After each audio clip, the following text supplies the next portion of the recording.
തെങ്കര പുഞ്ചക്കോട് യുവജനവേദി കൂട്ടായ്മയുടെ നേതൃത്വത്തിൽ ഓണാഘോഷത്തിന്റെ ഭാഗമായി വിവിധ മത്സരങ്ങൾ സംഘടിപ്പിച്ചു. ചാക്കിലോട്ടം, നാരങ്ങ സ്പൂൺ, സുന്ദരിക്ക് പൊട്ടുകുത്ത്, കസേരക്കളി, തലയിണയടി, മ്യൂസിക് ബോൾ, ഉറിയടി, കുപ്പിയിൽ വെള്ളം നിറയ്ക്കൽ തുടങ്ങി നിരവധി മത്സരങ്ങളാണ് ഒരുക്കിയിരുന്നത്. കുട്ടികളും മുതിർന്നവരും ഒരുപോലെ മത്സരങ്ങളിൽ പങ്കാളികളായി. മത്സര സമാപനത്തിന് ശേഷം വൈകിട്ട് നടന്ന പൊതുയോഗം അക്ഷര വായനശാലയുടെ പ്രസിഡന്റ് രാമൻകുട്ടി ഉദ്ഘാടനം ചെയ്തു. പുഞ്ചക്കോട് യുവജന സംഘം കുറേ നാളുകളായി, കുറേ വർഷങ്ങളായി ഇവിടെ ഓണാഘോഷം സംഘടിപ്പിച്ചു വരികയാണ്. ഈ വർഷവും കുട്ടികളുടെ വിവിധ മത്സരങ്ങൾ ഉൾപ്പെടുത്തിക്കൊണ്ട്, കളികൾ ഉൾപ്പെടുത്തിക്കൊണ്ട് നാട്ടുകാർക്കെല്ലാവർക്കും ആസ്വദിക്കാവുന്ന രീതിയിലുള്ള നാടൻ പാട്ട് ഏർപ്പെടുത്തിക്കൊണ്ട് ഓണാഘോഷം നടത്തുകയാണ്. ഈ ഓണാഘോഷം ഔപചാരികമായി ഉദ്ഘാടനം ചെയ്തതായി ആദ്യം തന്നെ പ്രഖ്യാപിക്കുകയാണ്. മതമേതായാലും മനുഷ്യൻ നന്നായാൽ മതി.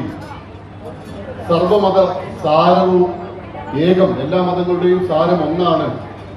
അവനവൻ ആത്മസുഖത്തിനാചരിക്കുന്നവ അപരന്റെ സുഖത്തിനായി വരയണം തുടങ്ങിയ വചനങ്ങളെല്ലാം ശ്രീനാരായണ ഗുരുവിൻ്റെതായിട്ടുണ്ട്. ഇത് മാത്രമല്ല, 63ഓളം പുസ്തകങ്ങൾ, ആത്മോപദേശ ശതകം അടക്കം 63ഓളം പുസ്തകങ്ങൾ അദ്ദേഹത്തിൻ്റെതായിട്ട് ഉണ്ട്.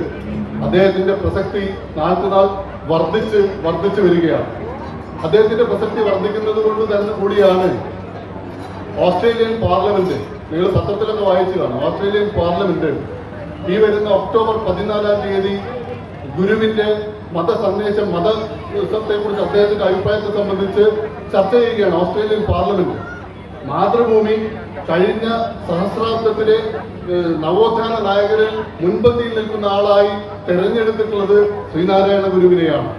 അത് ഈ മനുഷ്യർ തമ്മിലുള്ള ഒരു ചുമരിന് അപ്പുറത്തേക്കുള്ള മനുഷ്യർ പോലും കടലകലം സൂക്ഷിക്കുന്ന ഇക്കാലത്ത് ശ്രീനാരായണ ഗുരുവിന്റെ വചനങ്ങൾക്കും എല്ലാം വളരെയധികം പ്രസക്തിയുണ്ടെന്ന് ഇത്തരത്തിൽ ഈ ചതയ ദിനത്തിൽ ഞാൻ ഓർമ്മിപ്പിക്കുകയാണ്.